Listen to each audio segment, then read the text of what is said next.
ತ್ರಿವರ್ಣ ನ್ಯೂಸ್ಗೆ ಸ್ವಾಗತ. ಇದು ಹನಿ ಟ್ರ್ಯಾಕ್. ನಾನು BM ಹನೀಫ್. ಪ್ರಚಲಿತ ವಿದ್ಯಮಾನಗಳ ಕುರಿತ ವಿಶೇಷ ಕಾರ್ಯಕ್ರಮ ವಿಶ್ಲೇಷಣೆ. ಇವತ್ತಿನ ನಮ್ಮ ವಿಶ್ಲೇಷಣೆಯ ವಿಷಯ ಮಹಾರಾಷ್ಟ್ರದ ಗೃಹ ಸಚಿವರು ಯಾರಾಗ್ತಾರೆ.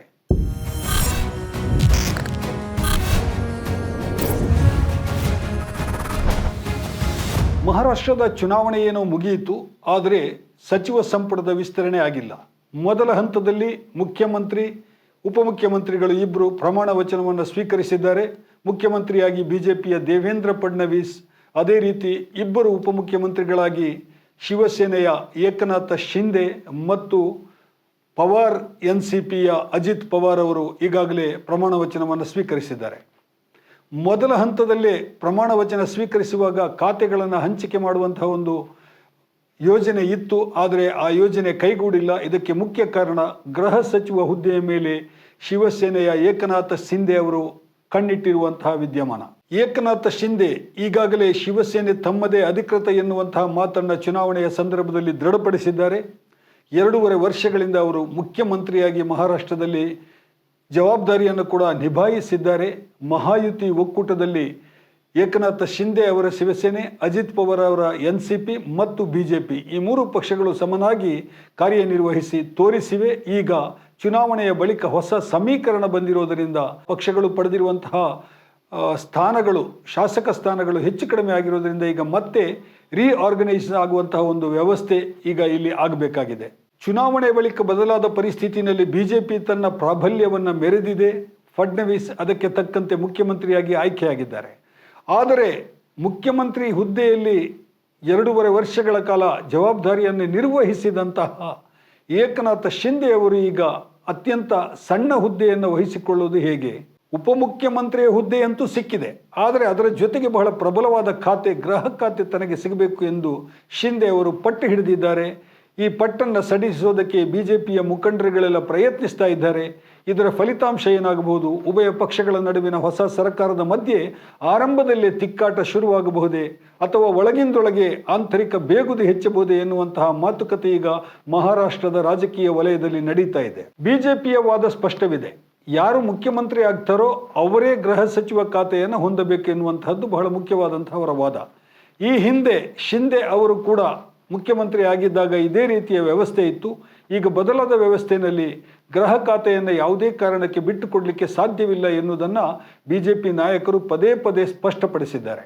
ಆಜಾದ್ ಮೈದಾನದಲ್ಲಿ ಡಿಸೆಂಬರ್ 5ರಂದು ಪ್ರಮಾಣ ವಚನ ಸಮಾರಂಭ ನಡೆದಾಗ ಆಗಲೇ ತಾನು ಗೃಹ ಸಚಿವನಾಗಿ ಪ್ರಮಾಣ ವಚನವನ್ನು ಸ್ವೀಕರಿಸಬೇಕು ಎನ್ನುವಂತಹ ಆಸೆ ಏಕನಾಥ ಶಿಂದೆ ಅವರಿಗೆ ಇತ್ತು.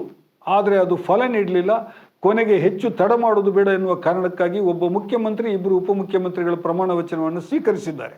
ಕೇಂದ್ರದಲ್ಲಿ BJP ನೇತೃತ್ವದ NDA ಸರ್ಕಾರ ಇದೆ. ಅಲ್ಲಿ ಗೃಹ ಸಚಿವರ ಹುದ್ದೆ BJP ಕೈಯಲ್ಲಿ ಇದೆ. ಅಮಿತ್ ಶಾ ಅವರೇ ಅಲ್ಲಿ ಗೃಹ ಸಚಿವರಾಗಿ ಕಾರ್ಯನಿರ್ವಹಿಸ್ತಾ ಇದ್ದಾರೆ. ಇದೇ ಸೂತ್ರ ಮಹಾರಾಷ್ಟ್ರಕ್ಕೂ ಕೂಡ ಅನ್ವಯ ಆಗಬೇಕು ಎನ್ನುವುದು BJPಯ ವಾದ. ನಿಜ, ಏಕನಾಥ ಶಿಂದೆ ಅವರ ನಾಯಕತ್ವದಲ್ಲಿ ಕಳೆದ ಚುನಾವಣೆಯಲ್ಲಿ ಬಹಳ ದೊಡ್ಡ ಸಾಧನೆಯನ್ನು ಶಿವಸೇನೆ ಮಾಡಿದೆ. ಒಟ್ಟು ಶಿಂದೆ ಬಣದ 57 ಮಂದಿ ಶಾಸಕರಾಗಿ ಆಯ್ಕೆಯಾಗಿದ್ದಾರೆ. ಹಾಗಾಗಿ ಅತ್ಯಂತ ಪ್ರಬಲ ಖಾತೆಗಳನ್ನೇ ಅವರಿಗೆ ಕೊಡಬೇಕು ಎನ್ನುವುದರಲ್ಲಿ 2 ಮಾತಿಲ್ಲ. ಇದನ್ನು BJP ಕೂಡ ಒಪ್ಕೊಳ್ತಾ ಇದೆ. ಅದಕ್ಕೆ BJPಯ ನಾಯಕರು ಈಗಾಗಲೇ ಶಿಂದೆಗೆ ಅವರಿಗೆ ಹೇಳಿದ್ದಾರೆ, ರೆವಿನ್ಯೂ, ನಗರಾಭಿವೃದ್ಧಿ ಖಾತೆ ಮತ್ತು PWDಯನ್ನು ನಿಮ್ಮ ಪಕ್ಷದವರು ತೆಗೆದುಕೊಳ್ಳಲಿ, ನೀವೇ ಸ್ವತಃ ಇಟ್ಟುಕೊಳ್ಳಿ, ಅದಕ್ಕೆ ನಮ್ಮ ಅಭ್ಯಂತರ ಇಲ್ಲ ಎನ್ನುವಂಥ ಮಾತನ್ನು BJP ನಾಯಕರು ಮತ್ತು ಮುಖ್ಯಮಂತ್ರಿ ಆಗಿರುವಂತಹ ದೇವೇಂದ್ರ ಫಡ್ನವೀಸ್ ಈಗಾಗಲೇ ತಿಳಿಸಿದ್ದಾರೆ.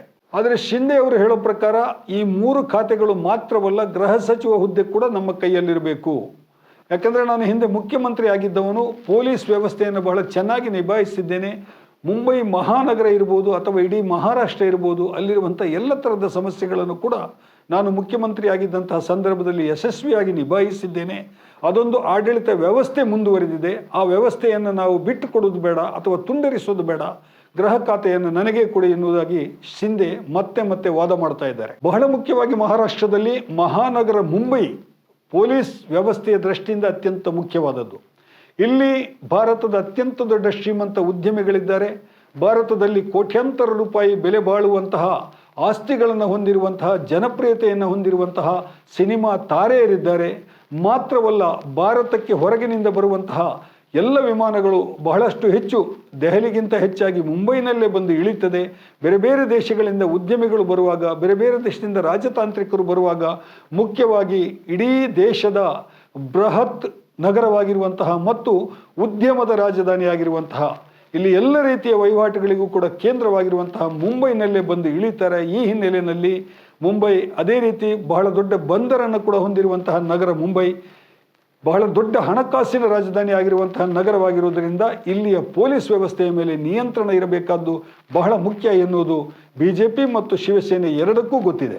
ಈ ಹಿನ್ನೆಲೆಯಲ್ಲಿ ಮುಂಬೈ ಪೊಲೀಸಿನ ಮೇಲೆ ನಿಯಂತ್ರಣ ಸಾಧಿಸುವುದು ಶಿವಸೇನೆಯ ಬಹಳ ಮುಖ್ಯ ಉದ್ದೇಶ.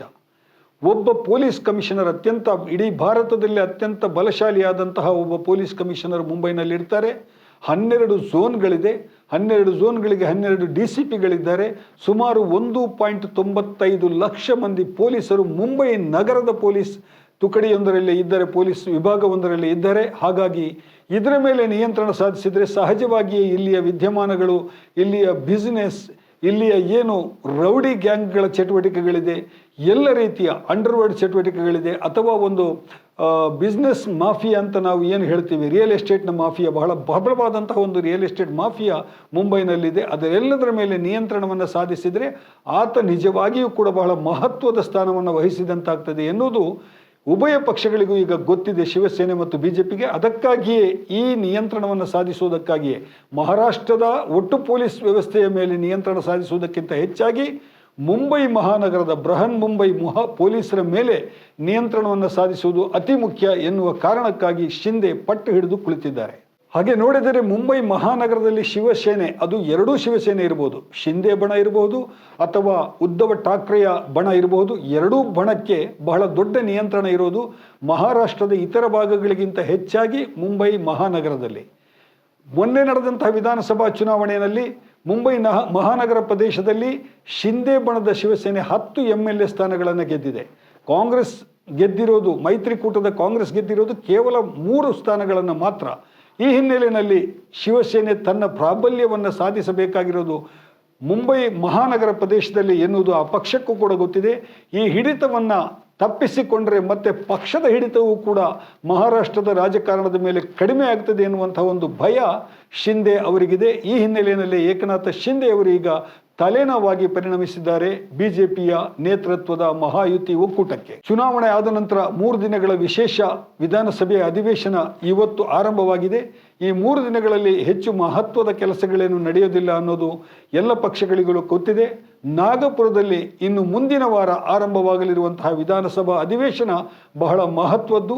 ಆ ಅಧಿವೇಶನ ನಡೆಯುವುದಕ್ಕಿಂತ ಮುಂಚೆಯೇ ಈ ಗೃಹ ಸಚಿವರು ಯಾರು ಎನ್ನುವಂತಹ ಪ್ರಶ್ನೆಯನ್ನು ಬಿಜೆಪಿ ನೇತೃತ್ವದ ಮಹಾಯುತಿ ಒಕ್ಕೂಟ ಸರ್ಕಾರ ಅದನ್ನು ಪರಿಹರಿಸಬೇಕಿದೆ. ಅದಕ್ಕಾಗಿ ಇವತ್ತು ಒಳಗಿನಿಂದ ಒಳಗೆ ಮುಸುಕಿನ ಗುದ್ದಾಟ ಏನು ನಡೀತಾ ಇದೆ, ಇದನ್ನು ಪರಿಹರಿಸೋದಕ್ಕೆ ಮುಖ್ಯಮಂತ್ರಿಯಾಗಿರುವಂತಹ ದೇವೇಂದ್ರ ಫಡ್ನವೀಸ್ ಅವರು ಕೂಡ ಬಹಳ ಪ್ರಯತ್ನವನ್ನು ಮಾಡ್ತಾ ಇದ್ದಾರೆ. ಆದರೆ ಈಗಿನ ಪರಿಸ್ಥಿತಿಯನ್ನು ನೋಡಿದರೆ ಈ ಪ್ರಯತ್ನದಲ್ಲಿ ಅವರು ಅತ್ಯಂತ ಸುಲಭವಾಗಿ ಪರಿಹಾರವನ್ನು ಕಂಡುಹಿಡಿಯಲಿಕ್ಕೆ ಸಾಧ್ಯ ಇಲ್ಲ ಅಂತ ಕಾಣಿಸ್ತಾ ಇದೆ. ಏಕನಾಥ ಶಿಂದೆ ಅವರು ತಮ್ಮ ಪ್ರಬಲವಾದಂತಹ ಡಿಮಾಂಡನ್ನು ಬಿಟ್ಟು ಕೊಡ್ತಾರಾ, ಗೃಹ ಸಚಿವ ಖಾತೆಯನ್ನು ಬಿಜೆಪಿಗೆ ಬಿಟ್ಟು ಕೊಡ್ತಾರಾ? ಈ ಹಿಂದೆ ಫಡ್ನವೀಸ್ ಅವರು ಮುಖ್ಯಮಂತ್ರಿ ಆಗಿದ್ದಾಗಲೂ ಕೂಡ ಗೃಹ ಖಾತೆಯನ್ನು ಅವರಲ್ಲೇ ಅವರು ಉಳಿಸಿಕೊಂಡಿದ್ರು. ಯಾಕೆಂತ ಹೇಳಿದರೆ ಮುಖ್ಯಮಂತ್ರಿ ಆದವರ ಕೈಯಲ್ಲಿ ಮುಖ್ಯವಾಗಿ ಇಂಟೆಲಿಜೆನ್ಸ್ ಖಾತೆ, ಪೊಲೀಸರಲ್ಲಿ ಬಹಳ ಮುಖ್ಯವಾಗಿ ಇವತ್ತು ಮುಂಬೈಗೆ ಬಹಳ ಬೇಕಾಗಿರುವಂತಹದ್ದು ಪ್ರಬಲವಾದಂತಹ ಒಂದು ಇಂಟೆಲಿಜೆನ್ಸ್ ಖಾತೆ, ಗುಪ್ತಚರ ಇಲಾಖೆ. ಈ ಇಲಾಖೆಯ ಮೇಲೆ ನಿಯಂತ್ರಣ ಸಾಧಿಸಿದರೆ 3 ಪಕ್ಷಗಳ ಒಕ್ಕೂಟದಲ್ಲಿ ಏನು ರಾಜಕೀಯ ಚಟುವಟಿಕೆಗಳು ಒಳಗಿಂದೊಳಗೆ ನಡೀತದೆ ಅದರ ಮೇಲೆ ಕೂಡ ಒಂದು ಕಣ್ಣಿಡ್ಲಿಕ್ಕೆ ಆಗ್ತದೆ ಎನ್ನುವಂಥದ್ದು ಫಡ್ನವೀಸ್ ಅವರ ಆಲೋಚನೆ. ಹಾಗಾಗಿ ಅವರು ಬಿಟ್ಟು ಕೊಡಲಿಕ್ಕೆ ತಯಾರಿಲ್ಲ. ಈ ವಿದ್ಯಮಾನ 3 ಪಕ್ಷಗಳ ಈ ಮಹಾಯುತಿಯ ಒಕ್ಕೂಟದ ನಡುವೆ ಯಾವ ರೀತಿಯ ಒಂದು ಬಿಕ್ಕಟ್ಟನ್ನು ಉಂಟು ಮಾಡ್ತಾ ಇದೆ, ಆ ಬಿಕ್ಕಟ್ಟನ್ನು ಪರಿಹರಿಸೋದ್ರಲ್ಲಿ ದೇವೇಂದ್ರ ಫಡ್ನವೀಸ್ ಅವರು ಸಫಲರಾಗ್ತಾರೆ ಎನ್ನುವುದನ್ನು ನಾವು ಕಾದು ನೋಡಬೇಕಾಗಿದೆ. ಇದು ಇವತ್ತಿನ ಸುದ್ದಿ ವಿಶ್ಲೇಷಣೆ ಹನಿ ಟ್ರ್ಯಾಕ್. ಮುಂದಿನ ಹನಿ ಟ್ರ್ಯಾಕ್ಗಾಗಿ ಕಾಯ್ತಾ ಇರಿ. ನಾನು BM ಹನೀಫ್ ನಿಮ್ಮ ಜೊತೆಗಿರ್ತೇನೆ.